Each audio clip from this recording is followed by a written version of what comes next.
On this edition of the Heel Tough Blog Podcast, we get a chance to chat with Yahoo Sports writer Eric Adelson and his take on the Larry Fedora comments made at ACC Media Day. How's it going? Hey, Anthony, how are you? Good. Thanks for being able to come on and talk to us. At this time, we're kind of in one of those weird spots when it comes to what happened yesterday. I know the backstory of what happened with the Larry Fedora situation. From your perspective, just kind of tell us, at least when you first saw it, did you maybe have the same perspective that a lot of these national journalists had? And then when you took a second to look at it, you kind of said, okay, maybe he was going in some other direction? Or, was this kind of your stance on the situation from the beginning? Yeah, no, I was skeptical too at first when I heard the comments or saw them on Twitter. The idea that the country is going to go down if football goes down. It was bombastic, and I laughed a little bit. I actually made a joke on Twitter about it. And I know I met Larry Fedora once. I haven't really covered the team, but he's like a rah-rah, almost common-casting football coach, and so it's the kind of thing that you sort of expect to hear, maybe not at a media day, but certainly from a football coach. But when I looked at the actual words that he used and the point he was trying to make, I thought, he's got a point. I think that most people sort of dismiss the idea that there's not a proven link between football and CTE, and there isn't. This is something that I've studied over years. Mm-hmm. I've talked to the leading experts in the field. I read all the research reports I can. In fact, when that came across my Twitter feed, I was in the process of reading a new report on CTE out of Canada, and so I thought, this might be an opportunity to inform. Because obviously on Twitter he was being assailed by everybody, and I get that, but at the same time, I think there's a lot of misconceptions about the science, and I wanted to write. And say, listen, if you really if you break down what he's saying, it's not eloquent, it's a little bit amusing, but it's not wrong, and that's what I tried to convey today in my story. Yeah, I read the story and I thought it was fantastic. One of the quotes that stuck out to me the most was the fact that you did have a quote from Boston University, which is the university that has seemed to be the biggest leader when it comes to investigating CTE in terms of its relation to NFL players. They kind of backed him up saying, look, he's got a point. There is no 100% conclusive evidence. Why is it that these bigger media outlets that, are right now slandering him, why are they not picking up on what some of these scientists are saying in the fact that, look, it's not 100% proven? That's a terrific point. To the credit of Boston University and the leaders in the CTE field, they've been very media friendly. They've been very accessible. They've been on 60 Minutes. They've been on ESPN. They're in the New York Times all the time. They're in Washington Post. And what they've done is that they've made really boring science into something that is understandable and really human, because you see these symptoms in the players who have the worst of CTE, and it breaks your heart. And so I think the combination of those BU scientists, Boston University scientists, and also the families who are going through just an unimaginable tragedy has really been arresting for a lot of people. But in the scientific community, they are looking for answers. They're looking for proof. And it's not there yet. And it's very hard to convey that to the general public for two reasons. One, it's hard science. If you read these reports, there's all these acronyms and talk about tau and RTAG and amyloid. It's just almost impossible for the layman to really grasp it. And so if you're doing an interview with a journalist or somebody on TV, it's very hard to have a soundbite that really gives you a sense of the nuance. But also, there's just the kind of reaction that Larry Fedora had, which is just sort of being under attack from people who feel like if you exercise caution, if you say you're not sure, if you say there's doubt, then you're in the pocket of the NFL, or you don't care about football players or kids, or you're trying to lead these kids into bad situations. Mm-hmm. And so a lot of these doctors and experts, they don't want to be public. They don't want to do the interview. I think almost every interview that I've done in this field, there's hesitancy because they don't want to be out there and have be Twitter bombed by people who are mad at them. And so I think it's a combination of the difficulty of understanding the science and also the fear of just being yelled at constantly for having an opinion. And the result is you get this really one-sided view where anything that looks like it's bad gets a lot of ink in the papers, and anything that looks like it's not as bad is either ignored or missed. Yeah, I mean that's kind of what it is. You know, my thing is I'm kind of wondering what Larry Fedora was really kind of thinking going up. I wonder why he thought this was the stage really to put it out there. Is there anything that you may have seen that may have kind of led to this in Larry Fedora's mind? Is this something that maybe was possibly building up? Well, it's another good question. Just like, you and I, we talk to each other, we talk to other people in media. The coaches, they talk to other coaches. And off-the-record conversations I've had with coaches, and some on the record, say that they feel like that there is kind of a war on football. And I know that's sort of a bombastic, crazy thing to say, but they do feel like this football has a good story to tell in terms of how they're trying to make the game safer.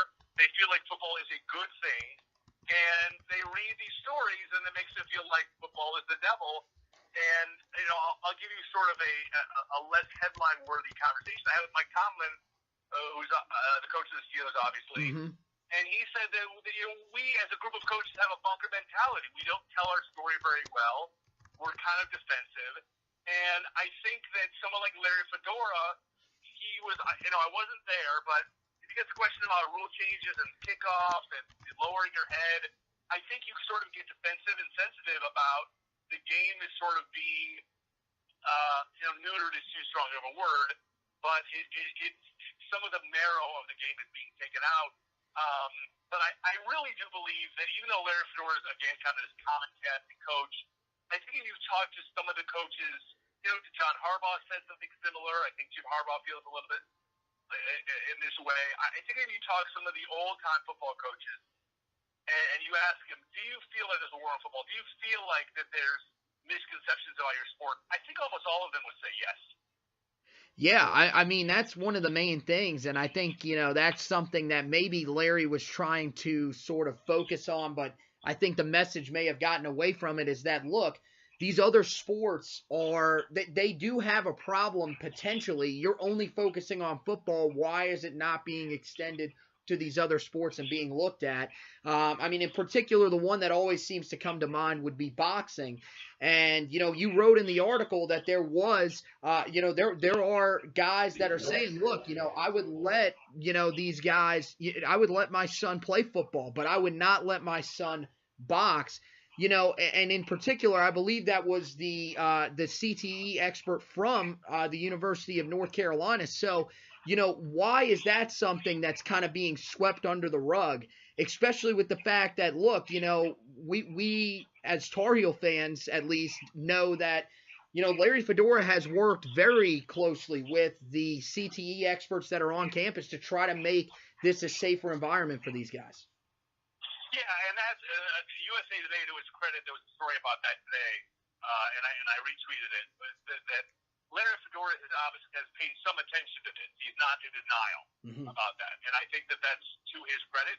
And yeah, it's a good question you raise. Is that you don't really hear much about CTE in other sports. They don't seem to be as focused on gathering the brains of players in other sports. And there's certainly concussion issues in other sports too. I think that cheerleading, for example, has a high concussion rate. You wouldn't think it that way. Girls lacrosse. So I think that the hyper focus on football, it makes sense. It's our national sport. But I also think that you can understand why Larry Fedora and some other coaches feel like, well, now wait a minute. There's more than one contact sport that we play. There's concussions in a lot of situations. Not only that, but if you fall down, there's a chance you get a concussion. If you in soccer, we've all watched the World Cup. Whenever there's a corner kick, there are players running into each other at full speed. You can get a concussion from that. So even though that's not the repetitive hits to the head that football has, it's definitely something that should get the kind of attention or some of the attention that football's getting. And I agree with that. Yeah, last thing I'm going to ask you, I think that at this point we kind of know that Larry's going to stick by what he says. If from a national media perspective, is it wise for him to stick by that, or at this point should he really just try to digress to some of these other media personalities and just kind of say, look, I misspoke? Well, here's the thing, is that if you're Larry Fedora, and you say something that you believe, and then you read in the paper that you should be fired for it, and you're going to get question after question about it, and then you're going to get quizzed on science that really nobody understands, including the journalists. Right. And that's one of the reasons I wanted to write, is that I wanted to sort of take up for the science part of this and say, this is a discussion we should have. But, it's definitely his job to be aware of this. And I think everybody should read up on it, including him, including you and me, including players. But the problem is that, if he's on a local radio show or if he gets called, they're going to come back and say, well, what about this? What about this? And then he's going to be quizzed on science. And I think it's easier to say, I want to move on, even though he really believes that. So, again, I think that it's hard to have a real conversation when you don't have the full information and somebody comes in thinking that you don't care about kids, you don't care about safety, and there's this sort of pile-on. The easier way, the path of least resistance, is to just say, you know what, I wasn't sure, or I didn't mean it that way, and, let's just talk about football. So it's a tough position that somebody like Larry Fedora is in, but I will tell you for sure that there were people in the football community who were very happy that Larry Fedora spoke up. Well, yeah, and, that's something that I think we're going to start to see some of these guys coming out of the woodworks here in the next couple of days. And, hopefully there are some that do share the opinion, at least, that, look, there is a problem in the sport, but at the same time, it doesn't, just because you play football doesn't mean you will automatically have CTE. And I think that was exactly what Coach Fedora was trying to say.